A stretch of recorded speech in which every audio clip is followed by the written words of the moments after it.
नमस्कार, मैं हूं आपके साथ दीपक भदौरिया और आप देख रहे हैं छत्तीसगढ़ एक्सप्रेस। रायपुर में बीजेपी की प्रांतीय कार्यशाला जारी है। कुशाभाऊ ठाकरे परिसर में चल रही इस कार्यशाला में प्रदेश प्रभारी नितिन नवीन भी मौजूद हैं। इसके अलावा राष्ट्रीय सह चुनाव अधिकारी नरेश बंसल, प्रदेश अध्यक्ष किरण सिंहदेव विशेष रूप से उपस्थित हैं। बैठक में आगामी संगठन चुनाव और नगरीय निकाय चुनाव पर मंथन जारी है।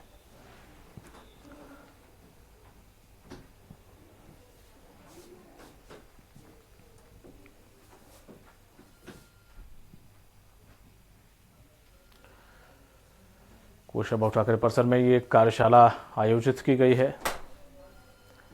कार्यशाला में प्रदेश प्रभारी नितिन नवीन मौजूद।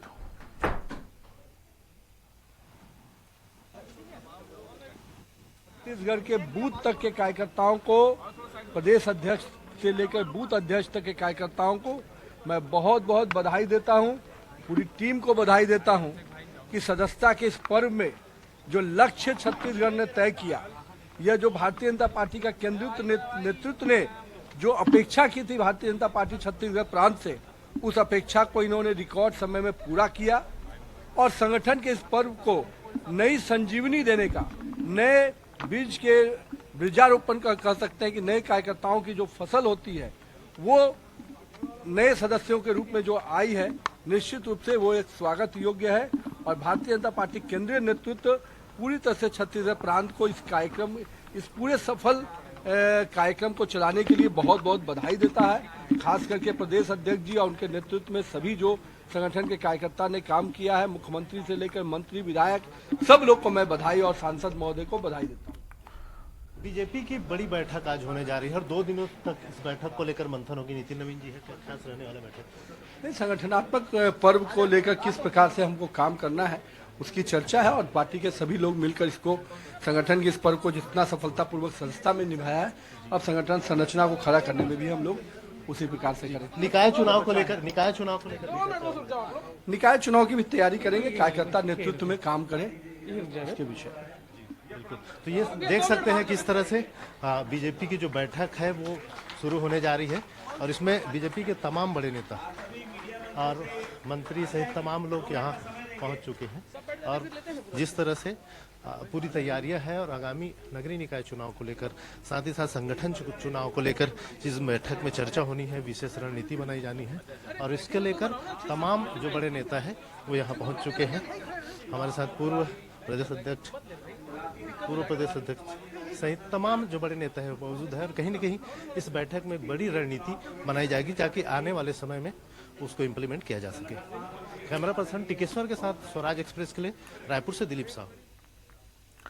और अधिक जानकारी के साथ जुड़ गए हैं हमारे सहयोगी दिलीप रायपुर से। दिलीप, प्रांतीय कार्यशाला का आयोजन किया गया, यहाँ पर आपने नितिन नवीन जी से कई सवाल किए, तो हालांकि कुछ के उत्तर दिए, कुछ वो टालते हुए नजर आए, क्योंकि वो जाहिर सी बात है संगठन का मामला है, तो ऐसे में कुछ चीजें बहुत ही गुप्त रखी जाती हैं।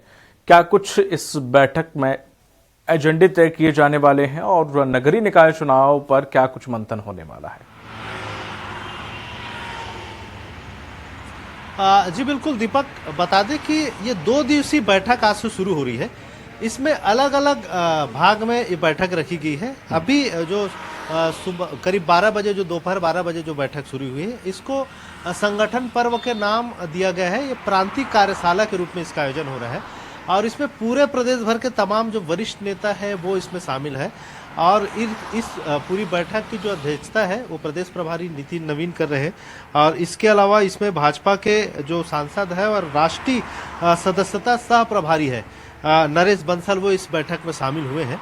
और इस जो प्रांतीय कार्यशाला का जो नाम दिया गया, इसमें प्रांतीय कार्यशाला में तमाम जो बड़े नेता है, दिग्गज नेता है, वो शामिल हुए हैं और इसके पहले ही क्योंकि लगातार बीजेपी संगठन पर्व के रूप में मना रही थी, सदस्यता अभियान चल रहे थे और 84 दिन तक चले सदस्यता अभियान में करीब 60 लाख नए सदस्य बनाने का एक लक्ष्य रखा गया था छत्तीसगढ़ में। उस लक्ष्य को पूरा किए जाने की घोषणा भी आज की गई।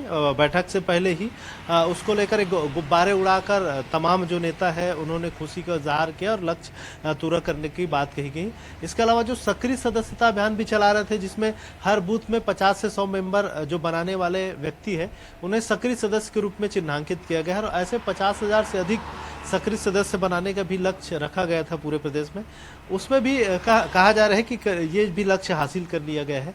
इस तरह से और ऑनलाइन और ऑफलाइन दोनों प्रक्रिया के तहत पूरे जो सदस्यता अभियान है वो चली है, जिसमें करीब 54-55 लाख लोगों को ऑनलाइन पद्धति से और बाकी 5-6 लाख जो ऑफलाइन पद्धति से जिनको फॉर्म के माध्यम से सदस्यता अभियान के तहत जोड़े गए हैं, उन्हें फिर से वो प्रक्रिया को भी ऑनलाइन कर लिया जाएगा। इसके अलावा क्योंकि अभी संगठन का भी इनका चुनाव होना है बूथ स्तर पर और मंडल स्तर पर, हर बूथ स्तर पर 12-12 पदाधिकारियों का इसमें चुनाव होना है, जिसमें बूथ अध्यक्ष, उपाध्यक्ष, सचिव सहित अलग अलग क्राइटेरिया तय किए गए हैं कि सोशल मीडिया प्रभारी सहित अलग अलग लोगों को इसमें जिम्मेदारी दी जाएगी। तो हर बूथ में इनके 12, इसके अलावा मंडल स्तर पर 12 पदाधिकारी होंगे।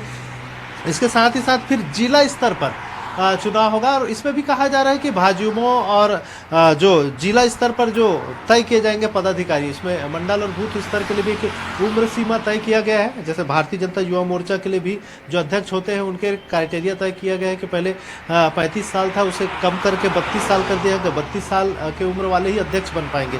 इसी तरह जो भाजयुमो के तमाम जो सदस्य होंगे 35 साल से अधिक उम्र के नहीं होंगे, उससे नीचे ही रहेंगे। इसी तारतम्य में मंडल और बूथ के लिए भी 45 साल का क्राइटेरिया तय कर लिया गया है।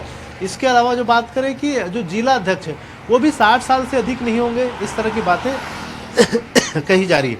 तो इस तरह से ये तमाम जो चुनाव है वो चुनाव प्रदेश में किस तरह से हो उसको लेकर एक पूरी मंथन और पूरी चर्चा अभी जो प्रांतीय कार्यशाला चल रही इसमें होगी। इसके बाद फिर 3:30 बजे से इनकी संभागवार बैठक शुरू होगी, जिसमें प्रदेश के मुखिया सीएम विष्णुदेव साय भी इस बैठक में शामिल होंगे। और आज की बात करें तो आज प्रमुख रूप से बिलासपुर, सरगुजा और बस्तर संभाग को लेकर चर्चा होगी। सभी संभाग के जो प्रमुख पदाधिकारी हैं उनके साथ चर्चा की जाएगी और इसमें संगठन चुनाव के साथ ही साथ आगामी नगरीय निकाय को लेकर भी उसमें मंथन किया जाएगा। जी दीपक। बिल्कुल, क्या कुछ दिलीप लग रहा है कि नगरीय निकाय चुनाव क्या नज़दीक हैं या कब तक इसकी घोषणा हो सकती है? और जिस तरह से बीजेपी जो तैयारी कर रही है तो नगरीय निकाय चुनाव की, उससे क्या कहा जा सकता है कि हाल फिलहाल आने वाले निकटतम 1 या 2 महीने में नगरीय निकाय चुनाव हो सकते हैं? जी बिल्कुल दीपक, ये जो अंदाजा लगाया जा रहा है कि 15 दिसंबर तक आचार संहिता लग सकती है। 15 दिसंबर तक इसकी घोषणा हो सकती है कि नगरीय निकाय चुनाव कब होना है। हालांकि सरकार की एक प्रयास है कि नगरीय निकाय चुनाव और पंचायत चुनाव दोनों एक साथ हो। इसको लेकर एक समिति भी बनाई गई थी, समिति ने अपना रिपोर्ट दे दिया है। हालांकि इस बात को अभी तक कैबिनेट में नहीं लाया गया है, तो आशंका जताई जा रही है कि आगे समय में इसको किया जा सकता है, क्योंकि जो नगरीय स्तर के चाहे नगर पालिका, नगर निगम, इनके जो पदाधिकारी हैं उनका कार्यकाल दिसंबर में समाप्त हो जा रहा है। तो ऐसे में एक ये भी बातें कही जा रही है अगर चुनाव आगे बढ़ाई जाती है, क्योंकि नगर पंचायतों को जो चुनाव है, पंचायत, जिला पंचायत, जनपद और ग्राम पंचायत, इसके जो चुनाव की प्रक्रिया 6 महीने बाद होती थी दोनों में। नगरीय निकाय और ग्रामीण स्तर के जो चुनाव होते थे पंचायतों के सॉरी, उसके बीच में 6 महीने का गैप था। तो सरकार ने लगभग ये तय करके रखी है कि दोनों चुनाव को एक साथ कराना है। तो ऐसे में नगर निगमों के या नगरीय निकाय के जो पदाधिकारी है, उनके जो प्रतिनिधि है, इनका जो कार्यकाल खत्म हो जाएगा दिसंबर में। तो ऐसे में एक प्रशासक नियुक्ति की बात कही जा रही है। तो इसको लेकर भी ठीक है, किस तरह से उसकी रूपरेखा हो, कैसे उसमें बीजेपी के तमाम जो नेता है, उनके जो प्रमुख लोग हैं, उनको उसमें सेट किया जाए, ये भी एक प्रक्रिया का दौर रहेगा। इन तमाम चीज़ों को लेकर भी आज मंथन होगी और बैठक चलेगा और उसमें कहीं ना कुछ संगठन की ओर से निष्कर्ष निकाला जाएगा, ताकि उसे सरकार की ओर एक रिपोर्ट के रूप में सौंपा जाए कि इस नियम के तहत इस तरह से चुनाव कराया जाए, इस तरह के क्राइटेरिया है उसको अपनाया जाए। इस तरह से अभी कहा जा रहा है कि इसमें जरूर कुछ मंथन में नई चीजें, एक नई रूपरेखा के साथ बीजेपी लाएगी। जी बहुत बहुत शुक्रिया आपका तमाम जानकारी साझा करने के लिए दिलीप। तो ये थे हमारे सहयोगी दिलीप, जिन्होंने तमाम जानकारी साझा की है कि कुशाभाऊ ठाकरे परिसर में जो चल रही है बैठक है, किस लिहाज से बेहद महत्वपूर्ण है बीजेपी के लिए। नगरीय निकाय निकटतम जो चुनाव आने वाले हैं उसके लिए क्या कुछ तैयारी और क्या कुछ रणनीति यहां पर बनाई जाएगी, वो सब कुछ मंथन इस बैठक के दरमियान किया जाएगा।